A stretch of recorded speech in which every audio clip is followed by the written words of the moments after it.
Hello friends, and welcome to the macro update. In a historic development, the much anticipated and much debated Goods and Services Tax Constitutional Amendment Bill has been unanimously passed by the upper house. The GST is India's most ambitious reforms that we are waiting for. So the goods and services tax actually replaces a plethora of central taxes, state taxes, local body taxes into a single tax rate for both the goods and services, thereby creating a uniform market.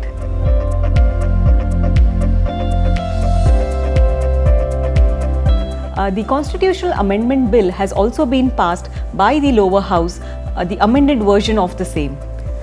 This has now to be approved by at least half of the state assemblies, post which a GST council will detail the nuances of the GST law. These details would cover the GST tax rate, the tax base and the exemptions. The law would then be presented in the parliament, and post approval would also require approval by the states.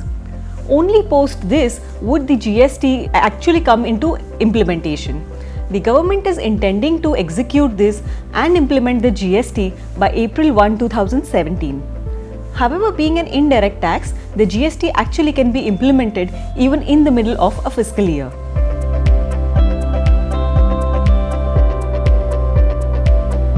Let us now talk about the exemptions. So the GST Constitutional Amendment Bill currently exempts all alcoholic products. Alcoholic products form a steep revenue for the states, which the states are unwilling to let go of. Petroleum products are currently zero rated, however, they fall under the ambit of the GST. So the GST Council would decide as on when to levy the GST on the petroleum products. Electricity duties as well as stamp duty on the real estate are not expected to be a part of the tax base.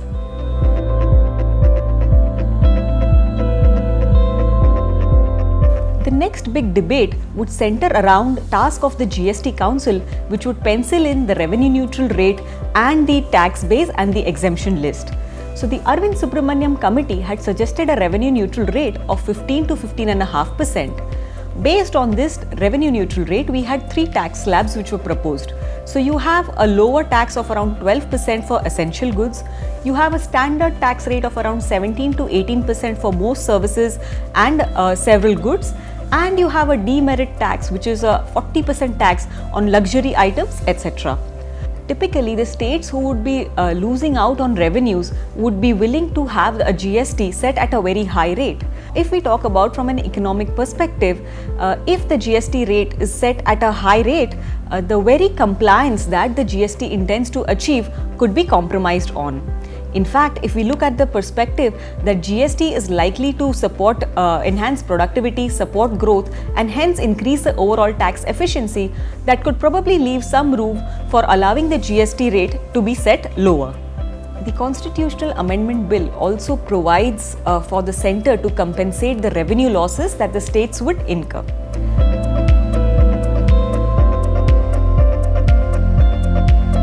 Let us now talk about the positive impact that the GST is likely to have on growth.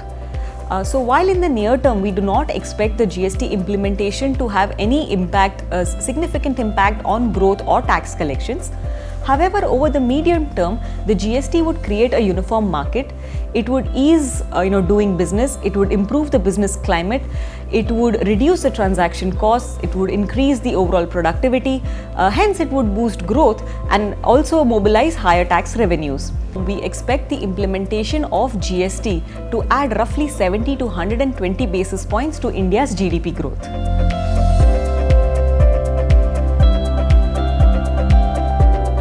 Let us now consider the impact of GST implementation on inflation. Roughly 33% of the CPI basket likely to be impacted by the GST rate. Services which are currently taxed at around 15% would then be taxed at a standard rate of 17 to 18%.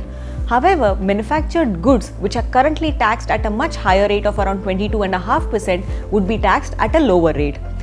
The direct impact on CPI inflation could roughly be to the tune of around 60 to 70 basis points because of a higher tax rate on services.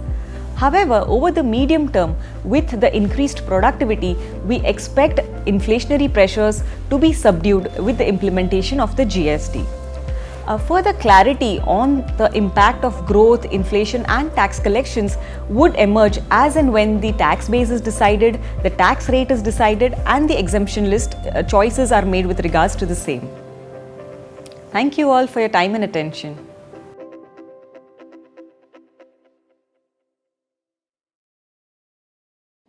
Mutual fund investments are subject to market risks. Read all scheme related documents carefully.